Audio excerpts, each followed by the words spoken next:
Olá, pessoas lindas! Eu sou a Mo. E eu sou o Jack, e toda quarta-feira, vocês já estão ligados, é dia de Bentô, né? O nosso quadro dedicado a anime, mangá e cosplay aqui no Omelete. Então fica ligado, não perde, aproveita, se inscreve aí no canal, ativa o sininho e vem com a gente com a otaquice aqui sem fim. A gente vai começar o vídeo de hoje agradecendo a galera que assistiu o nosso último vídeo sobre anime songs e que fizeram vários comentários, né, positivos, resgatando outras músicas que viraram clássicos. Muito obrigada!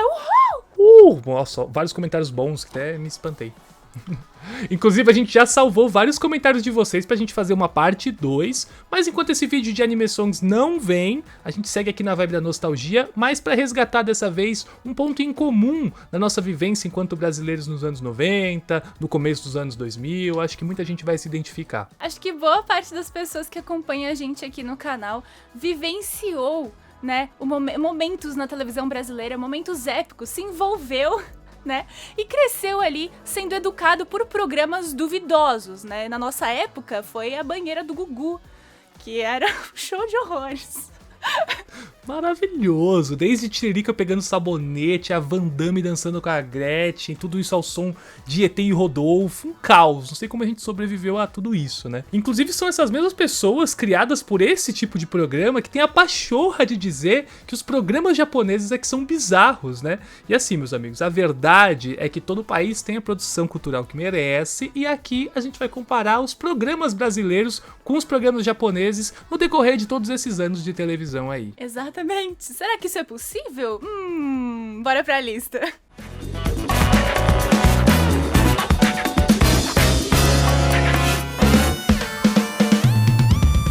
Domingão do Faustão, Topa Tudo por Dinheiro e Domingo Legal são só alguns exemplos de programas de entretenimento baseados em fake news, sofrimento alheio e pessoas vendendo sua dignidade em troca de R$50, porque afinal, ser brasileiro sempre foi difícil, mas na década de 90 era pior. E a gente olhando um pouco assim do período histórico em que acontecia, sei lá, o Topa Tudo por Dinheiro, a gente consegue compreender o desespero daquelas senhoras, porque lá em 96 o salário mínimo era R$120 e o Silvio Santos estava dando R$50 para as pessoas se humilharem, então por que não? Assim, me humilharia por R$50 hoje? Sim. Me humilharia na década de 90? Também. Por 30? Se me der 20 eu já tô me humilhando. Eu me humilhei por €5 na... Não foi 5 não. Foi R$5. Eu me humilhei por R$5, que é equivalente a €1 no aeroporto da França, né? Pelo Jack. Se vocês acompanham a gente nas redes sociais, talvez vocês tenham visto isso. Então aí fica a dica. Meu nome é Maria Luísa e eu rolei no chão do aeroporto da França por €1. E isso tudo tá gravado lá no Instagram do Jack. Então vejam lá a live que ele fez, salvou, que tá incrível. Fica a dica aí, ó, pra você seguir a gente lá nas redes sociais, porque tem momentos como esse, de humilhação gratuita em aeroportos internacionais. Não agora na pandemia, mas tem outras coisas boas também. Isso foi num passado distante, mas ok, seguimos. Lá no Japão, esse tipo de programa também teve muito sucesso e acabaram chegando aqui pra gente com um formato bem semelhante no que se trata dos desafios que os participantes têm que enfrentar pra conquistar um prêmio. E às vezes nem isso, só pela diversão mesmo. Takeshi Castle é um exemplo clássico desse tipo de programa que estreou no Japão em 1986 e teve seu formato replicado no mundo todo, inclusive aqui no Brasil, no Domingão do Faustão, com as Olimpíadas do Faustão. Super fera bicho! Nesse programa são selecionados vários participantes que vão competindo em várias provas e desafios físicos bem bizarros e até um tanto arriscados, tudo isso em prol do entretenimento e, obviamente, da torcida de que eles se deem muito mal. Que é o que a gente quer ver as pessoas caindo e estando mal. E esse formato do Takeshi Castle rodou o mundo, mas não surgiu no Japão. Na real, um dos game shows de comédia mais antigos surgiu na França em 1962, chamado Interville, que ficou no ar até 2009, incluindo uma edição especial celebrando 50 anos do programa em 2013. Meu Deus do céu, faz tempo que a galera faz essas pataquadas na televisão. Então não, eu acho que as pessoas sempre gostaram, né, de ver um sofrimento alheio. Eu acho que a primeira coisa, assim, antes do advento da televisão, é o Coliseu. Acho que a gente pode lembrar disso.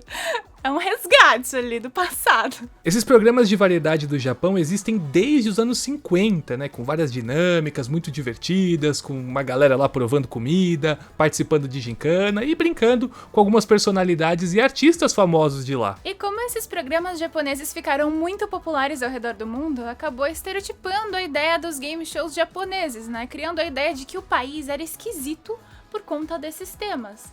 Mas todo mundo foi e fez igual, se não pior, né? Fizeram pior. Um dos maiores exemplos de sucesso entre esses programas de variedade é o nosso querido Gaki no Tsukai, que estreou lá em 1989, tá no ar até hoje e ficou muito popular por aqui através do nosso querido YouTube, né, com alguns trechos das atrações do programa. Esse programa é apresentado por 2 comediantes e outros convidados cumprindo vários desafios diferentes e muito engraçados. Um dos mais conhecidos é o Batsugemo, onde quem rir sofre uma punição que varia entre arrancar pelo do nariz, apanhar de espada de bambu e até tomar uma bicuda de um lutador de Muay Thai. Aqui no Brasil a gente não tem acesso oficialmente a produções mais novas por conta da barreira da língua e também do próprio uso do Japão das redes sociais. Mas, se você caçar aí pelas interwebs, tem muitos anjos de vários fansubs que traduzem e divulgam a palavra desses e também de outros shows japoneses. Programas de talento não são novidades e explodiram na TV em diversos lugares do mundo. Aqui no Brasil eles fizeram muito sucesso no rádio e depois na televisão, com destaque para o programa Show de Calouros do Silvio Santos em 1973. E que foi replicado ao longo de todos esses anos em vários tipos diferentes de programa, plagiado por ele mesmo, enfim, nunca morreu esse conceito, né? Provavelmente você conhece aí o Ídolos, The Voice Brasil, X Factor e alguns outros, né, nesses moldes de programa dos Estados Unidos. Mas isso não seria diferente lá do leste asiático, obviamente, né? Ainda mais agora com esses grupos de K-pop tão em alta, assim, mundialmente falando. E apesar da barreira da língua, os grupos de K-pop estão em ascensão já há algum tempo e não ficam de fora dessa onda de programas no estilo de show de talentos, né? Recentemente alguns ficaram bem populares e rolaram até no Japão, como foi o caso de Produce 101, dedicado para grupos masculinos, e Produce 48 para grupos femininos. A ideia é a mesma daqueles shows que a gente conhece por aqui: escolher algumas pessoas, formar um grupo e, além de ter audiência e a participação do público na escolha desses membros, também emplacar aí algum sucesso, como rolou aqui no Brasil com o grupo Ruge, que é querido aí por muitas pessoas, né, apesar de ter tido uma história um tanto quanto curta. E a gente sabe que existe um grande interesse comercial nesses programas, mas é inevitável não se envolver com a história dos participantes, ou até querer se inscrever, né, para ter uma oportunidade na carreira artística, que costuma ser bem difícil de conseguir entrar se você não tem contatos dentro dessa indústria. A gente vai destacar aqui o Nizi Project, que é um programa que conta com o trabalho de um veterano na indústria e fundador da JYP Entertainment, que é o Park Jin-young, para escolher aí talentos para um novo grupo de garotas que ele quer formar. Para quem não conhece, a JYP é uma das maiores empresas responsáveis pelo sucesso mundial do K-pop, que lançou grupos como Twice, Stray Kids, Miss A, e com esse reality formou o Nizi U, com integrantes japonesas em parceria com a Sony. Inclusive é bem interessante a gente ver lá o desenvolvimento das meninas, os comentários técnicos do Jin-young, que são assim muito pontuais, que fogem da chacota e realmente expressam o que se espera de talentos na indústria. Não é só um gostei, não gostei, ele realmente explica lá para as participantes quais são os meios para elas conseguirem sucesso e inclusive estimula elas a se dedicarem um pouco mais, ensaiar, praticar e ficarem melhores aí. Esse é um projeto gigantesco, muito maior do que a gente teve aqui em questão de investimento e alcance mundial, né? E o nível técnico e de recursos também é bem impressionante. E vendo esses programas a gente entende por que a Coreia está conquistando um espaço tão grande na indústria da música mundial, mesmo que a gente perceba o quão exigentes são as empresas com os talentos e como eles também sofrem com uma hiperexploração desse trabalho. Tem ali, né, suas questões. Ainda é uma indústria, ainda tem, né, seus problemas. Antes mesmo do Tinder, o romance já era uma forma de entretenimento em programas como Largados em Floripa, se você for mais jovem, ou pra quem lembrar desse clássico da televisão, o nosso querido Beija-Sapo com a Daniela Cicarelli na MTV, ou, melhor ainda, o precursor disso tudo, o Em Nome do Amor, do Silvio Santos. Cara, eu assisti o Em Nome do Amor e eu fiquei assim... Bateu, ver o Silvio Santos do lado de um casal sendo chavecado foi a coisa mais constrangedora que eu me lembrei que já existiu. Cara, é doido, porque a gente tava vendo os vídeos e eu lembrei daquelas cenas como se eu estivesse na sala com a minha avó assistindo 2 dias atrás. Coisa mais horrorosa do Silvio Santos. Mas você é namoro ou amizade? E não no Japão, apesar de culturalmente as pessoas serem menos diretas do que a gente é aqui no Brasil, tem alguns programas bem interessantes e esses estão na Netflix e vocês podem ver com mais facilidade. Um exemplo disso é o Terrace House, que ficou bem famoso por mostrar aí a interação de várias pessoas com interesse em romance, todas morando juntas lá numa casa, né? A partir daí a gente vê as dinâmicas surgindo e, obviamente, desentendimentos acontecendo. Só que, infelizmente, sem tchac-tchac, sem basculho e nem cachorrada. Infelizmente, sem vigor algum. Gil, eu te amo. Você nunca vai ver isso, mas meu coração é seu. É um programa que acabou fazendo sucesso mundial por estar disponível na Netflix e seguir um formato mais ocidental. E é de fato legal e interessante, mas a gente precisa mencionar que a repercussão da última temporada foi muito violenta e acabou custando a vida de uma participante. Pois é, por conta de uma breve discussão que demonstrava, sei lá, um descontentamento ali dentro da casa, a participante Hana Kimura sofreu tanto assédio online que, sem nenhum respaldo da emissora e também com uma situação de saúde mental debilitada, acabou tirando a própria vida por conta disso. Sim, e esse é o medo que o público teve no começo da edição do BBB agora de 2021, com relação ao Lucas, né, e o que ele passou dentro da casa. E assim, são comparações bem diferentes, mas mostram muito do preconceito e das violências de cada sociedade. E mesmo isso aí sendo considerado entretenimento, essas produções são nada mais nada menos do que um reflexo da sociedade que a gente vive e que também geram muita comoção online, né? Levam aí a ameaças, a acusações que partem também de uma visão de quem deixa de ver as pessoas que estão lá nesse programa da televisão como indivíduos, como gente de verdade, né? As pessoas fogem, extravasam do jogo. Entende como ficção, né? E é por isso que é bom observar e tentar aprender a partir disso, pra gente evitar casos de violência no nosso cotidiano também. E sempre lembrando que sejam convidados, né, amadores, profissionais, que se expõem online, ainda são pessoas reais e merecem respeito, né? E cuidado com as palavras. Além de Terrace House, outros realities de romance estão lá na Netflix e que valem a pena você dar uma chance. Eles são o Love Van e o Real Love, que também envolvem viagens e seguem aí nessa dinâmica de romance, né? Mas, infelizmente, nenhum deles se compara ao nosso querido Beija-Sapo, com aquele bando de adolescente, com aquela moda horrorosa dos anos 2000, beijando na boca com House, assim. Coisa horrorosa.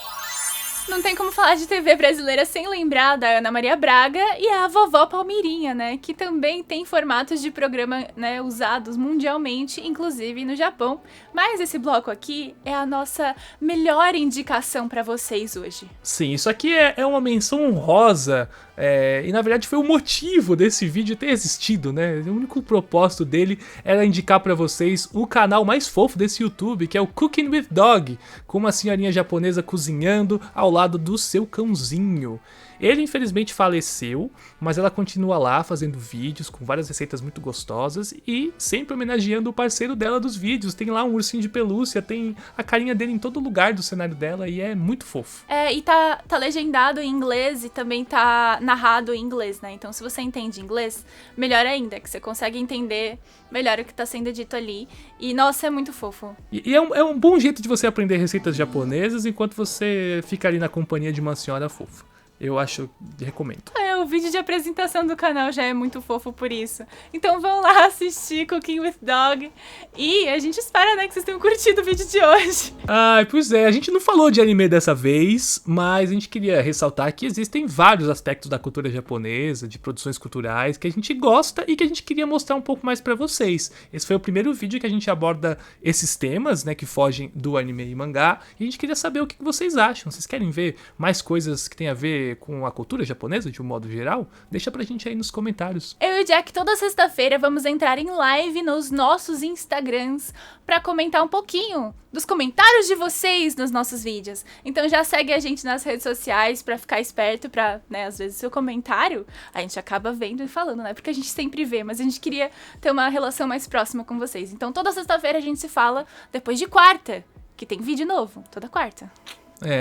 Meus amigos, é uma ideia também de vocês trocarem um papo com a gente, sugerirem temas e a gente ficar um pouco mais próximo mesmo. Nos vemos quarta e sexta também. Cola com nós, cachorrada. Tchau. Tchac, tchac.